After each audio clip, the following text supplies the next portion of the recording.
पश्चिम चंपारण जिले के नरकटियागंज नगर में इन दिनों सरकारी भूमि पर कब्जे की होड़ लगी हुई है। बेलवा साठी नहर के भूमि हो या फिर बेतिया राज की, हर जगह भूमाफिया काबिज हैं। ऐसे ही एक मामला खास महल की भूमि पर अवैध रूप से निर्माण करने का है। शहर के वार्ड संख्या 15 अवस्थित खास महल की भूमि पर चल रहे निर्माण कार्य को अंचल प्रशासन की ओर से रोक लगा दी गई। मंगलवार की रात्रि सीओ राहुल कुमार मौके वारदात पर जाकर खुद निरीक्षण करते हुए कार्यों को रोकने का निर्देश देते हुए आवश्यक कागजातों के साथ कार्यालय में उपस्थित होने का निर्देश दिया। बावजूद इसके धड़ल्ले से मकान निर्माण कार्य कराया जा रहा है। बता दें कि बाजार में अवस्थित खास महल की भूमि का लीज वर्ष 1970 में समाप्त हो गया।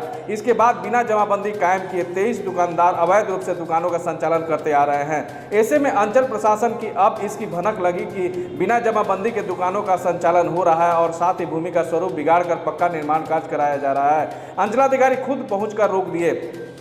जदयू के नगर संयोजक संदीप श्रीवास्तव ने बताया कि इस संबंध में जब अंचलाधिकारी को ज्ञापन दिया जा रहा था तो अंचलाधिकारी ने ज्ञापन लेने से मना कर दिया, जिससे अंचलाधिकारी की भी संलिप्तता नजर आ रही है। हम लोग सीओ साहब के पास ज्ञापन लेकर गए अपने टीम के साथ, तो सीओ साहब ने ज्ञापन लेने से मना कर दिया और उन्होंने कहा कि आप लोग पुलिस को खबर कीजिए, हम क्या कर सकते हैं। तो हम लोग सीओ साहब को कहें कि तो आपकी जिम्मेवारी है, हम लोग क्या करें, हम लोग पुलिस को नहीं करें, आपने लिखित क्यों नहीं दिया पुलिस को। तो ये सीओ साहब जो हैं वो हमें जो ऐसा लग रहा है कि उनकी मर्जी से काम हो रहा है ये, नहीं तो अगर प्रशासन चाहती तो ये काम रुक जाता, लेकिन सीओ साहब ने ऐसा नहीं किया। उनके बात से ऐसा लगा कि वो भी मिले हुए हैं इस अवैध कार्य के लिए। तो उनके द्वारा ज्ञापन नहीं लिया गया तो आप लोग उसके आगे क्या कर रहे हैं? हम लोग उसके बाद आ गए, उसके बाद डीएम साहब को ज्ञापन भेजे पोस्ट के माध्यम से, माननीय मुख्यमंत्री नीतीश कुमार जी को भेजे हैं और इस पर कार्रवाई होनी चाहिए।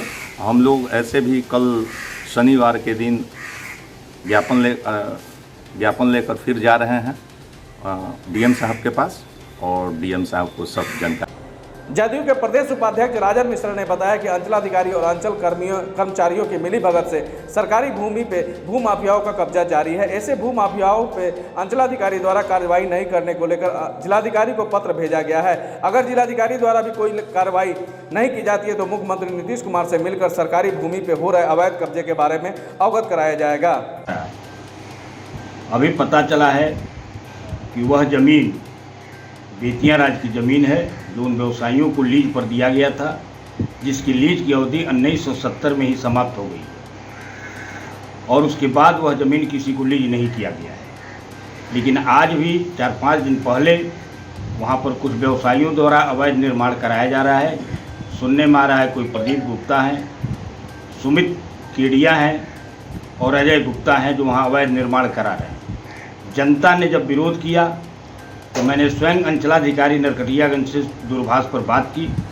उन्होंने आश्वासन दिया कि नहीं, मैं उस निर्माण को रोक दिया हूं, लेकिन उनके रोकने के बावजूद वहां पर निर्माण कार्य हो रहा है। जब हमारे दल के साथी यहां के नगर अध्यक्ष संदीप कुमार श्रीवास्तव और जिला सचिव शाहनवाज रिजवान कल अंचलाधिकारी के पास इस संबंध में ज्ञापन देने गए तो अंचलाधिकारी ने इनकार कर दिया, ज्ञापन लेने से इनकार किया और उनको निर्देश दिया कि जरा पुलिस को खबर कर दीजिए। हम अंचलाधिकारी नरकटियागंज से यह जानना चाहते हैं कि उन्होंने पुलिस को सूचना क्यों नहीं दी कि यहाँ पर सरकारी ज़मीन पर अवैध निर्माण किया जा रहा है।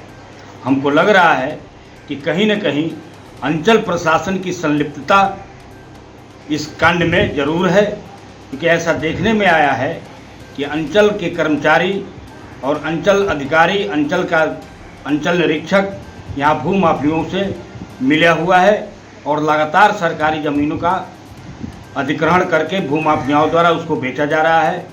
तो निश्चित रूप से इस बात को हम ऊपर तक ले जाएंगे। अभी हमारे दल का डेलीगेशन जिला पदाधिकारी से 1-2 दिन में मिलने वाला है, वहाँ से इस समस्या का समाधान होगा तो ठीक है, नहीं तो 25 और 30 के बाद हम माननीय मुख्यमंत्री से समय लेंगे और उनके संज्ञान में देंगे।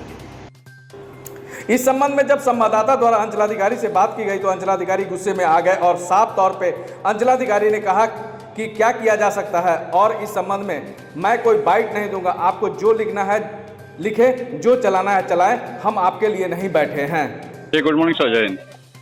हाँ मॉर्निंग सर सोहन प्रसाद बात कर रहे हैं, ऑफिस के पास खड़े हैं हम लोग सर। हाँ ऑफिस के पास है सर। हाँ बोलिए, क्या काम क्या है बताइए ना, कौन सर, बोल रहे हैं? सोहन प्रसाद बात कर रहे हैं सुदर्शन न्यूज से सर। हाँ तो बताइए ना क्या काम है? बाइट लेनी थी सर खबर पे। किस चीज से रिलेटेड? वही 15 नंबर वार्ड में जो निर्माण कार्य हो रहा है। तो आप तो कल आए थे ना, आपको तो हम बताए ही कि उसको 21 दिन का नोटिस। कल नहीं आए थे सर, परसों आए थे। हाँ हाँ तो उसको नोटिस दिए हैं, तो इसमें क्या बार बार बस कर रहे हैं? वही बाइट दे दीजिएगा सर, नोटिस जारी किया गया है। तो आपको तो हम बता ही दिए, तो फिर क्या डेली सर, टाइम अंचल का वो करते हैं? और वो कुछ दूसरा सर जी, काम हम नहीं है लोग आदमी के पेपर पास। से नहीं ना है सर कि आप बता दिएगा हम लिख देंगे। तो अरे हम अपने पदाधिकारी के लिए और जनता के प्रति उत्तरदायी है कि आपके प्रति है कि हर एक्शन का हम एक एक चीज का रिपोर्ट करते रहेंगे। इतना समय है अंचल अधिकारी के पास? सर कुछ और भी बातें हैं जो जिसको हम आपसे बाइट लेना चाहते हैं। ठीक है, तो हम अपनी सुविधा अनुसार देंगे कि अब 5 बजे 7 बजे अंचल कार्यालय के बाहर खड़ा रहिए। मतलब फील्ड का काम है, 75 को काम है, इस तरह से दबाव नहीं बनाइए। नहीं सर, दबाव हम नहीं आपसे बना रहे हैं। हम ये बोले हैं कि सर आपसे कल बात हुई थी। उत्तरदायी बिल्कुल नहीं है। ठीक है, आपको जो छापना है लिख दीजिए। अंचल अधिकारी मना किए बाइक देने से, आपको कोई फर्क नहीं पड़ता। आपसे इतना प्रेम से हम बुला करके बात किए, तो आप क्या तरीका अपनाए हुए हैं कि सुबह सुबह आके ऑफिस के बाहर? सर कल आपसे बात हुई थी ना, आपने कहा था कि 10 बजे आइएगा, तो मैं आया हूँ ना। ठीक है, तो आप लिख उसमें चला दीजिएगा कि अंचल अधिकारी के पास गए, बाइट देने से मना किए। सीधी सी बात खत्म हो गई। ओके सर, ठीक है सर, ठीक। बेतिया पुलिस ने वरीय पदाधिकारियों के आदेश पर लॉकडाउन के मद्देनजर जिला मुख्यालय के सामने मास्क और हेलमेट के गहन चेकिंग अभियान चलाया। पुलिस ने मास्क नहीं पहनने वालों को 50-50 रुपये चालान काटा और मास्क पहनकर घर से निकलने की हिदायत दिया। साथ ही हेलमेट नहीं पहनने वालों को 100 से लेकर 500 रुपये के बीच चालान काटा गया और हेलमेट पहनकर चलने की बात बताई। इस तरह से हो रहे चेकिंग अभियान से बिना मास्क पहनकर आने वाले लोगों में दहशत व्याप्त हो गया है।